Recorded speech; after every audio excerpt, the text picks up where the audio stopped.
Javier Ortega viaja mucho también, por España y por donde haga falta. Javier Ortega, secretario general de Vox. Muy buenos días, en primer lugar. Y sí, es verdad que nos toca viajar, porque hay que ir allí donde sea necesario. Este fin de semana, ¿dónde era necesario? Pues era necesario estar en Benidorm, con nuestra policía y nuestra Guardia Civil, defendiendo la equiparación salarial, y allá que nos fuimos. Luego hubo que estar en el País Vasco, pues nada, llegamos a Madrid, hicimos las maletas y nos lanzamos para el País Vasco.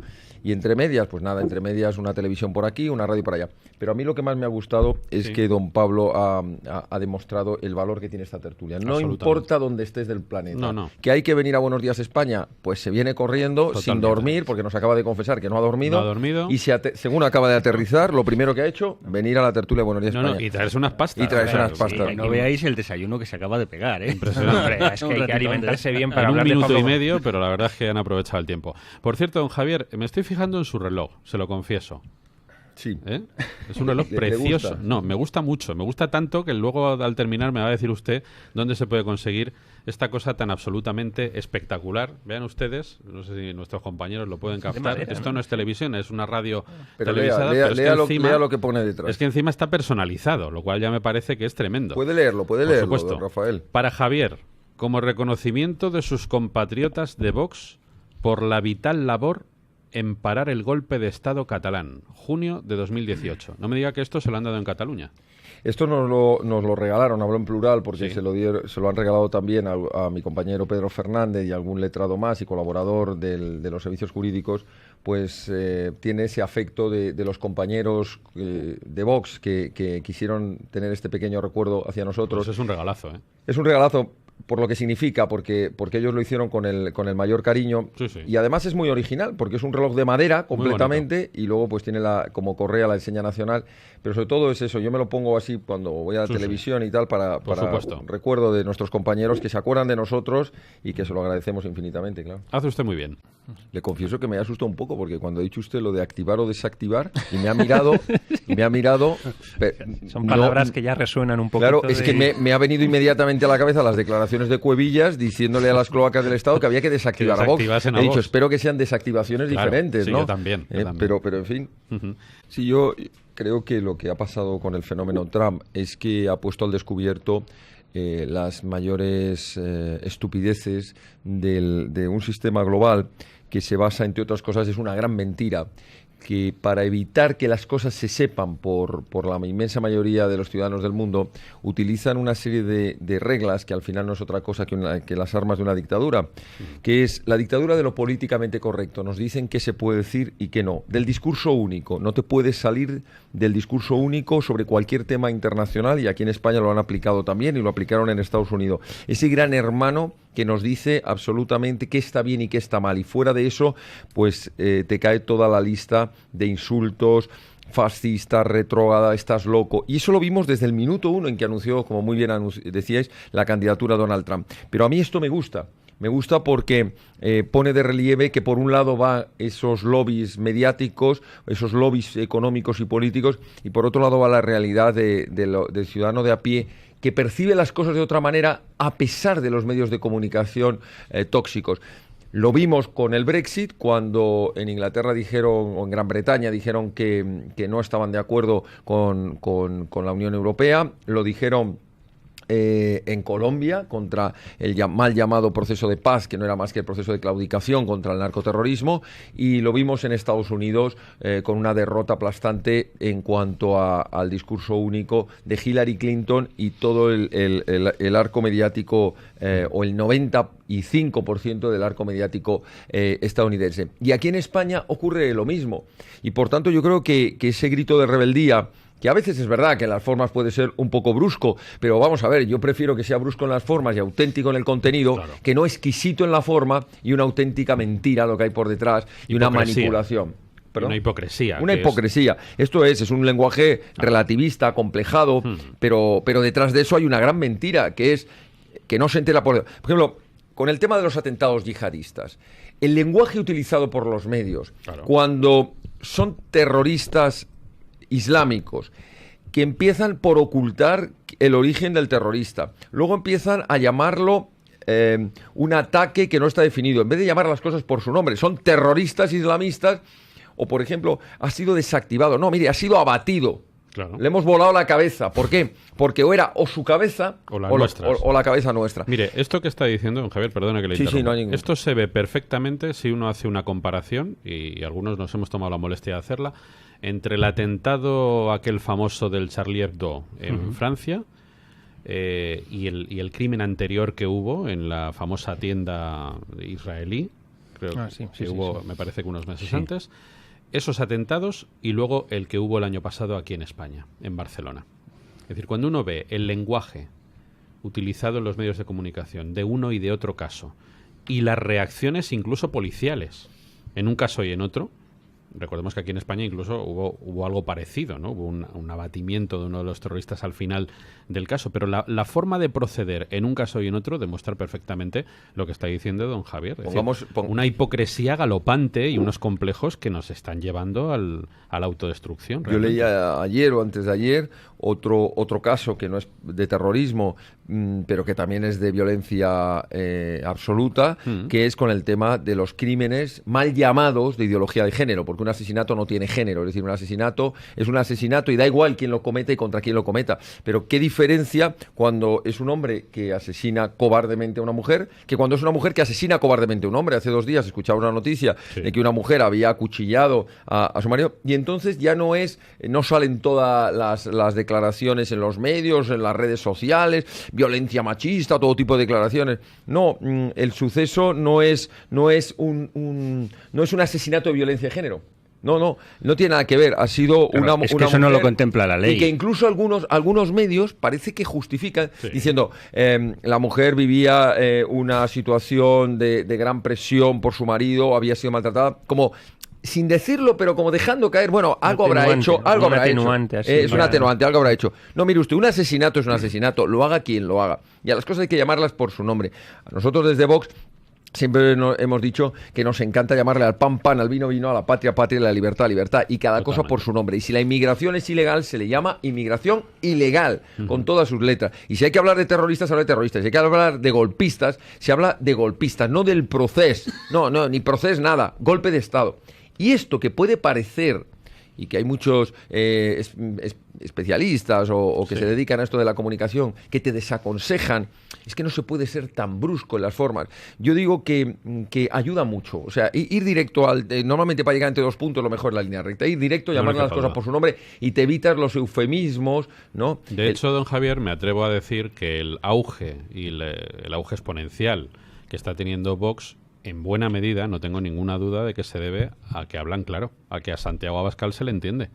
Y que cuando pone mensajes en Twitter, hombre, no voy a decir que sean como los de Donald Trump, porque es imposible imitar a Donald Trump, pero desde luego a don Santiago Abascal se le entiende muy claro, porque habla en español de la gente normal. O sea, no se anda con ambigüedades, ni con lugares comunes, ni con políticamente correcto, sino si tiene que darle un zasca a alguien, se lo da de verdad.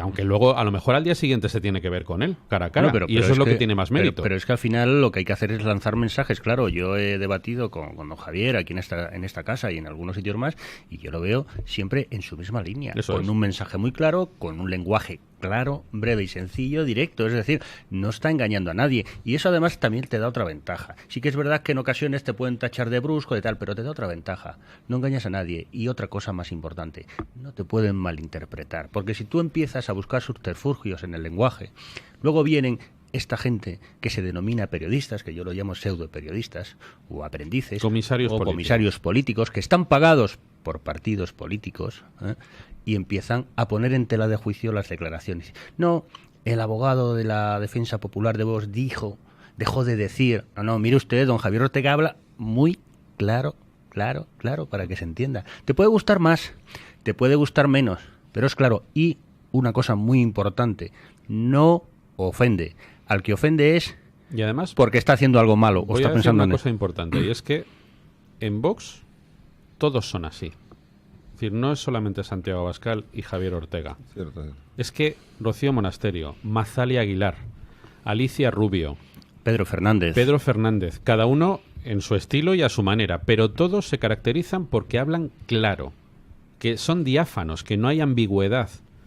y eso es lo que yo creo que les dota todavía de un mayor mérito en la política española, donde es todo un teatro verdaderamente. Javier, planteaba Pablo Sanz, el profesor de ICADE, esa posibilidad de ir contra esta nueva nomenclatura que en el fondo pues estamos hablando de lo mismo, de la misma estrategia golpista, ¿no? Sí, es la paradoja que tenemos en España, que hay partidos y asociaciones que abiertamente en sus estatutos, porque no lo disimulan, hombre, podían hacer un cierto disimulo y que digas, hombre, pero luego en la realidad usted hace otras cosas. No, es que lo dicen abiertamente. Claro. En sus estatutos y en sus declaraciones públicas de sus dirigentes y en sus acciones, directamente son los objetivos de dar golpes de Estado, de romper la unidad nacional, de conculcar la Constitución, etcétera. ¿Sabe usted por qué no hay disimulo, no? Porque hay connivencia. Claro. Porque no hay miedo al castigo. No hay miedo, y además es que hay permisividad de quienes se dicen que son constitucionalistas y que van a defender la Constitución. No digo ya la unidad de España, digo la Constitución, que no es verdad. Entonces, lo que planteaba el profesor Pablo Sanz, es verdad que se tiene que estudiar, y nosotros lo vamos a estudiar, el tema de que estemos ante una asociación ilícita. Pero claro, entraríamos probablemente en la misma dinámica desde un punto de vista judicial, y es que entran en ese discurso de que no se pueden perseguir las ideas, que esto sería abrir una espita peligrosísima, porque claro, peligrosísima para ellos, porque llevaría consigo a iniciar procesos de ilegalización de todos los partidos. Aquí la cuestión clave es que haya una voluntad, que no la hay, claro, desde el gobierno o desde los partidos que entren en el Congreso, de promover la reforma constitucional correspondiente para modificar el artículo 6 y añadirle ese trocito que lo hemos comentado en alguna tertulia, que se olvidaron de copiar de la alemana. Copiaron el párrafo primero del artículo, creo que es el 22 de la Ley Fundamental de Bonn, que dice que los partidos políticos deben conformar el pluralismo, deben ser el instrumento y el cauce democrático para las distintas opiniones políticas, y se olvidaron del párrafo segundo, que decía que cualquier partido que conculque la Constitución y que intente atentar contra la unidad, en aquel caso federal alemana, aquí sería la unidad de España, es un partido inconstitucional. Es decir, hace falta una reforma constitucional. Pero hay otros caminos intermedios que sí se pueden hacer, que es la modificación. En primer lugar, cerrar el grifo de las subvenciones, esa como primera medida, y esa sí la puede hacer un gobierno modificando la ley de financiación de partidos políticos, y en segundo lugar, yendo directamente a la ley de partidos políticos, que igual que estableció que no podían tener materia terrorista, pues aplicar que tampoco pueden tener materia secesionista. Es decir, si hay voluntad, se les puede cortar. Por cierto, me olvidaba, el arma que más eficaz contra los separatistas se llama la Ley Orgánica del régimen electoral general. Si modificamos la ley del régimen electoral y les dejamos que su proporcionalidad sea la que tiene que ser, es decir, usted tiene un 5%, un 6%, y va a tener eso en el Congreso, es decir, dejamos de favorecer y de premiar a los partidos de ámbito local o regional, y encima los que son principalmente los separatistas, estaríamos dándoles un buen golpe en la línea de flotación. Don Javier, le van a criticar cuando salga de esta tertulia, porque lo primero que van a decir es que usted le quiere quitar la representatividad a cierta parte de españoles, que yo estoy totalmente de acuerdo con usted.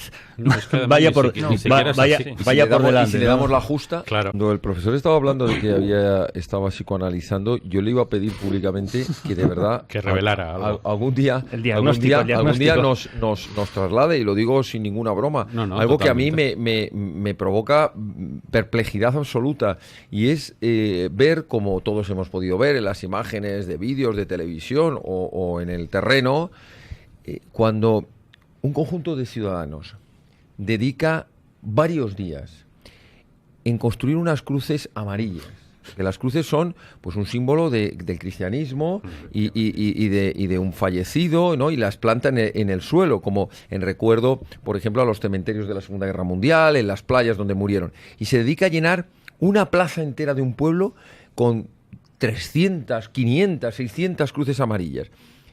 ¿Realmente esa gente, de verdad, está bien? Yo creo que no, sinceramente. Lo que tienen es mucho tiempo libre. Aparte de eso, y muchos recursos, porque hay que tener muchos recursos para poder, en vez de estar trabajando, estar dedicados a estas cosas. Por cierto, recursos que hace un año eran suministrados por el propio Estado. Y siguen siendo el Fondo de Liquidez Autonómica que Montoro puso a disposición de la sociedad y los catalana. Millones que recibe Omnium Cultural y demás, que ellos siempre dicen que todos son donativos y la bolsa de la solidaridad y no sé qué, pero siempre tienen rápidamente prestos a poner el dinero que se les pida de fianza. Yo pude ver ver o pudimos ver cuando hicimos el campus de Tarragona, el pueblo en el que estábamos, el Camp de la Selva, un pueblo pequeño donde podía haber, no sé, toneladas, pero toneladas de plástico amarillo en forma de lacitos.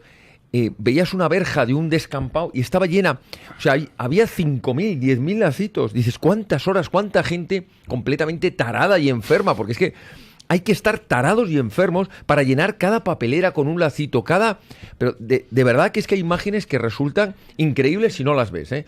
No digo que cada farol la tuviera, porque todos dicen, bueno, pues había 100 lazos. No, es que encontrabas una valla y en esa valla había 2.000 lacitos. Es decir, a un tío que ha estado allí horas atando lacitos amarillos, lacitos de plástico.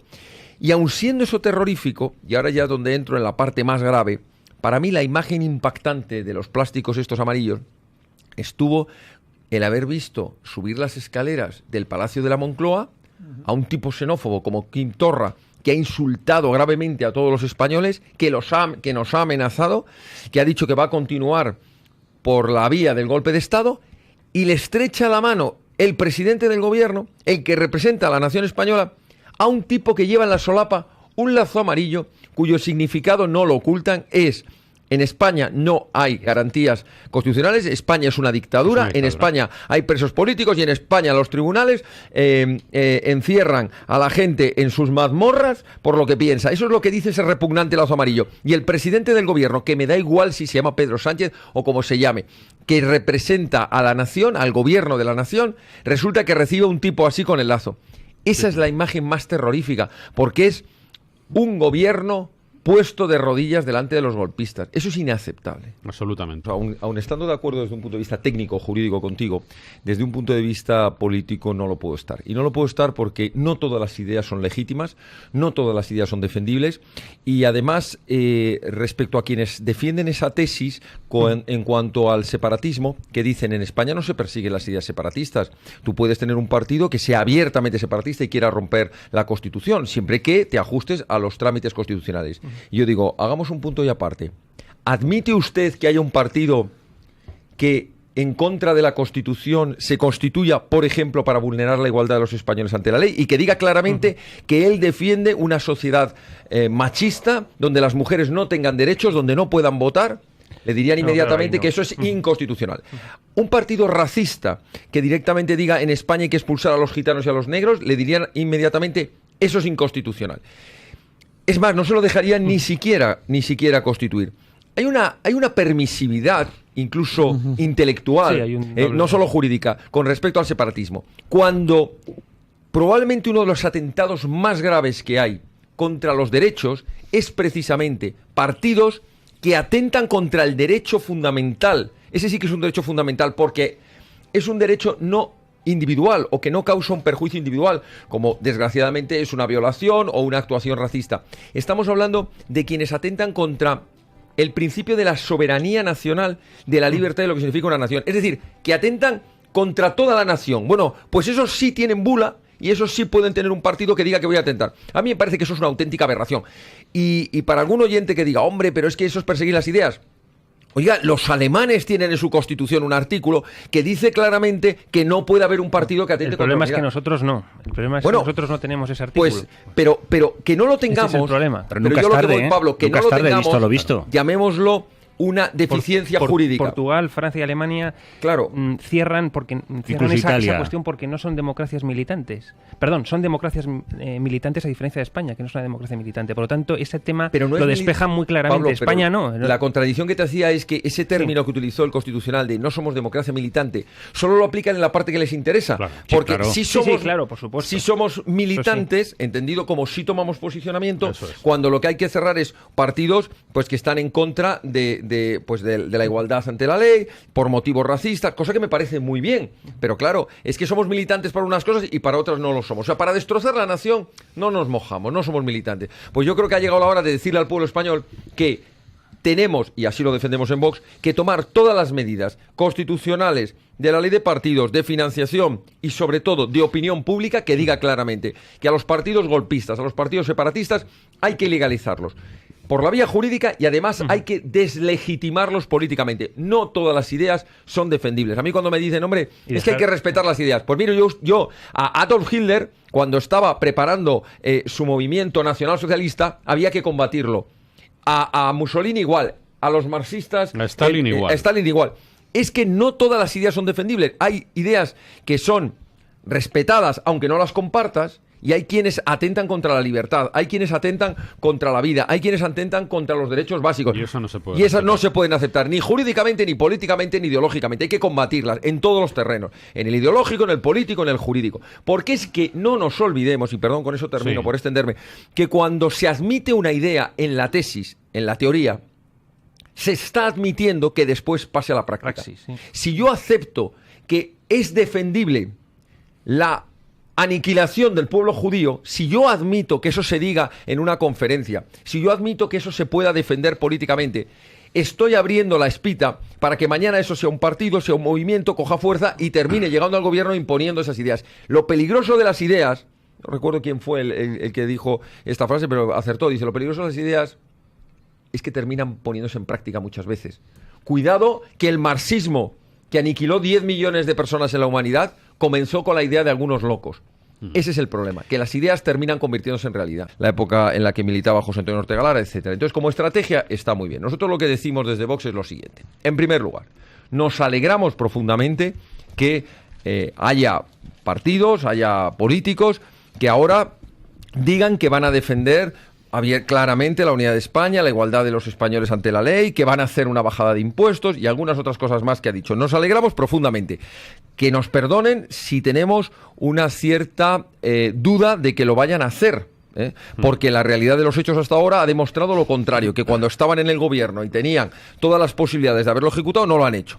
Y por tanto, no digo el beneficio de la duda, sino el beneficio, la seguridad en que hasta que no lo veamos no lo vamos a creer. Así de claro. Pero nos alegramos. Yo nunca voy a decir que nadie, sea del PP, del PSOE, de Podemos, que defienda la unidad de España, la igualdad de los españoles ante la ley, que hay que combatir el golpismo, que hay que bajar los impuestos para crear riqueza.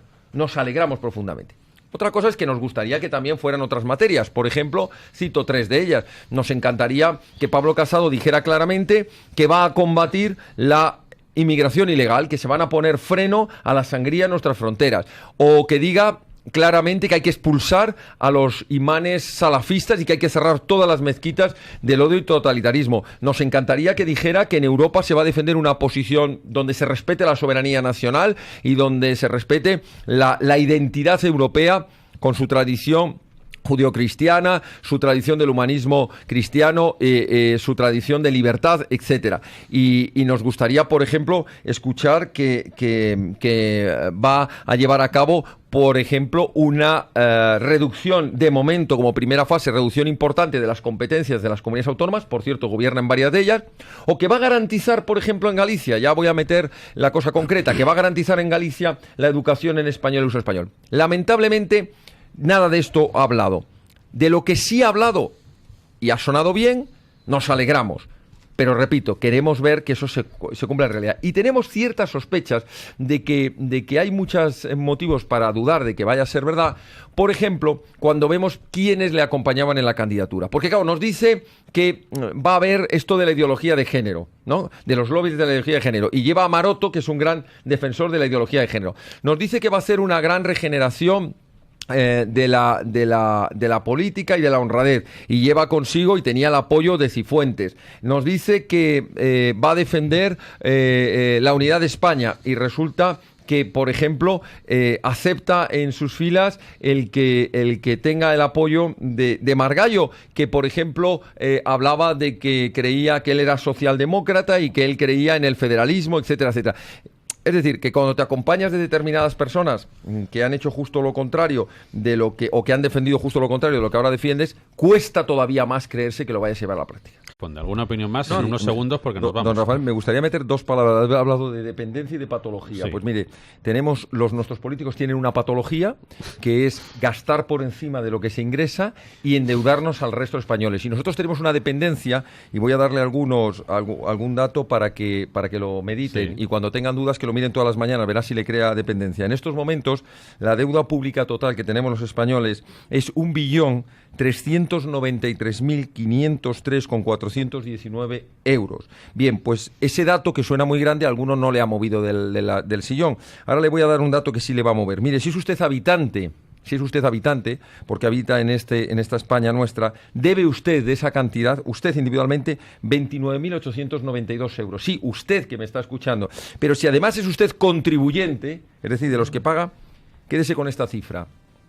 Debemos los contribuyentes, cada uno de nosotros, 70.048 euros. Eso es lo que han generado nuestros políticos, que son incapaces de gestionar el gasto público y no gastar un euro más entre lo que se ingresa y lo que se gasta.